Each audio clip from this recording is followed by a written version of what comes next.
Hey everyone, welcome to another Angry Artist podcast. Now, I'm going to be talking about something that a lot of people don't really associate art with. And that's because art is ultimately a hobby to pretty much 99% of the population. Now, that's not to say I managed to research the statistics for that, but generally speaking, I'm just making assumptions, and it's not a business to a lot of people. Now, if you want to work professionally, this podcast is going to be very important because I'm going to be talking about the fundamental aspect to making money in art. Now, a lot of people associate money with art as a bad thing, and I agree. A lot of cases, commercialism can break the notion of what art stands for. However, people need to pay bills, and you need to understand that it's not easy to hit that transition. And I'm going to explain why. A lot of cases, art is sort of a therapeutic type of thing. A lot of people choose art as a hobby because it makes them feel good and such. But when it comes to doing it as a job, it's just a job. And I've explained that in my first few podcasts, I believe, when I was answering some questions. Art, if you're looking to do professionally, is a job, and make no mistake about it. So, what makes you successful when it comes to art? Now, that's not to say I am making PewDiePie money or something, but I will give one fundamental that works for every level of professionalism. It's the idea of supply and demand. Now, normally, both of them have equal standing when it comes to business. You need supply in order to sell to people who demand your stuff.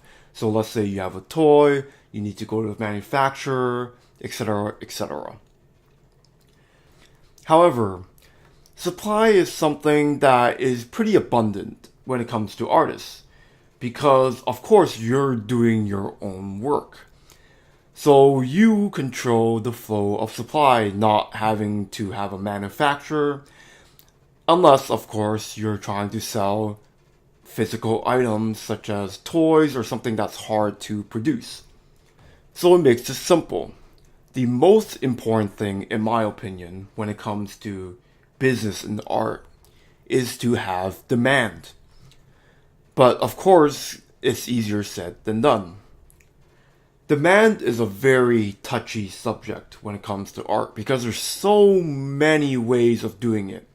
This, of course, lies in the fundamental that art is infinite. There's so many different ways to portray what you feel is art. And it comes down to who you're trying to cater to. Now, of course, if you're doing art as a hobby, you can do things for yourself and what works for yourself. However, when you're doing it as a job, you always have to be aware of who you're trying to target. And it sucks sometimes because there's a lot of things that I feel work, but ultimately it only works for myself or a very niche market. And it might not work in the larger scale. And while that's okay, it's not okay if you're trying to make a living off of it. So in order to make a living, you have to have the demand for your work. This comes down to so many factors, such as, let's say you have a large connection base. Let's say your work isn't that great, and you can admit it to yourself. You might be able to create demand by the sheer name value of your work. So, a Banksy, for example, not to say his work is bad, he could literally just draw anything, and if you put Banksy on it, people will most likely purchase it for a lot of money. Now, to establish that doesn't always come down to good art. And that's the harshest reality every professional artist has to understand. It's the idea that good art isn't the end all be all. I'm sure people already understand Van Gogh's life and how he lived in poverty until he died. His art is revolutionary for its time, but the audience wasn't having it at his era. When you understand good art doesn't equate into success, that's when you can start being a professional artist. Because ultimately, that's business. That's not to say good art can't make it big. It's to say that good art isn't the only thing that makes your work big. So what it comes down to is understanding who you're trying to target. It's similar to any other product. If you understand your audience, you will know what they expect out of you. And when you have that, you'll slowly gain more fans, more demand for your work. I truly believe if your work resonates with your target audience, it doesn't matter if it's a little bit technically deficient or if you feel like it's not your best work. People will like your work. Now, this comes down to a lot of factors. So it could be content, it could be style, timing, and exposure. Now, if there's other categories as well, feel free to comment below. But those four things really are the driving factors to how your work is received. So I'll go with the easier ones. Timing and exposure are pretty similar, but I feel there's a little bit of difference in there. Exposure is how readily your work is available to your audience. If you draw something and you just like putting it in your computer and not show anybody, then of course that's zero exposure. Now, if you show your work to a bunch of people who aren't your target audience, then you're also doing zero exposure. Now, if you're showing your work to your target audience, however it is, so let's say you're a children's illustrator, you might look into marketing for children's publishers and all that. That's when you get some exposure. Now, timing can create good exposure. If you draw the right things at the right time, that can also be viral. Now, content and style are the artistic side of things. Content is what you draw. So let's say you specialize in drawing dogs. You might be really good at drawing dogs. And maybe your drawings of dogs cater to a children's fan base. So you got that content. Now, of course, your style, your execution of your content has a lot to do with how well your audience receives it.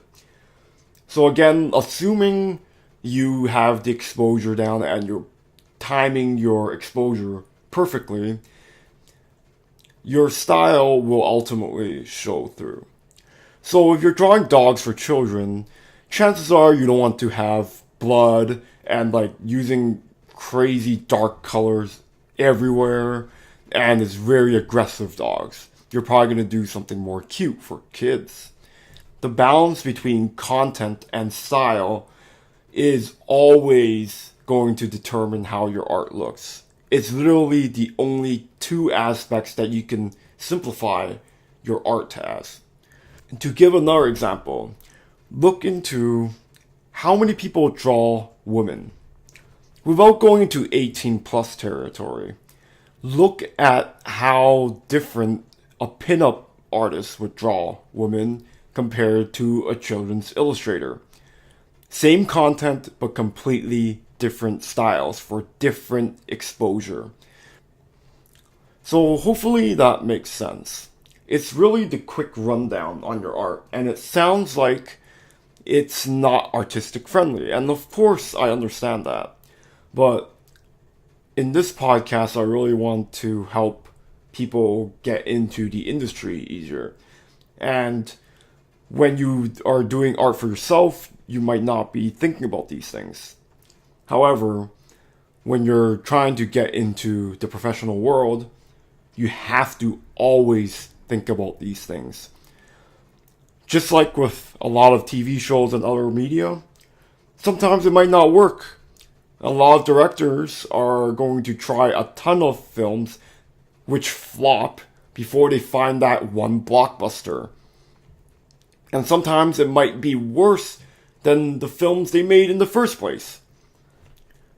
But, of course, you always have to look into demand. That's the harsh reality of it. Some people do it naturally, others really have to think hard about it.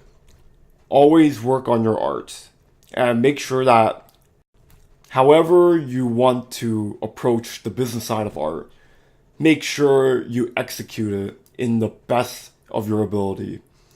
Because while there are some really bad art out there, having great technical ability never hurts. It only makes your work more impressive, and in turn, create a higher demand. Anyways, thank you for listening, and I'll see you next time.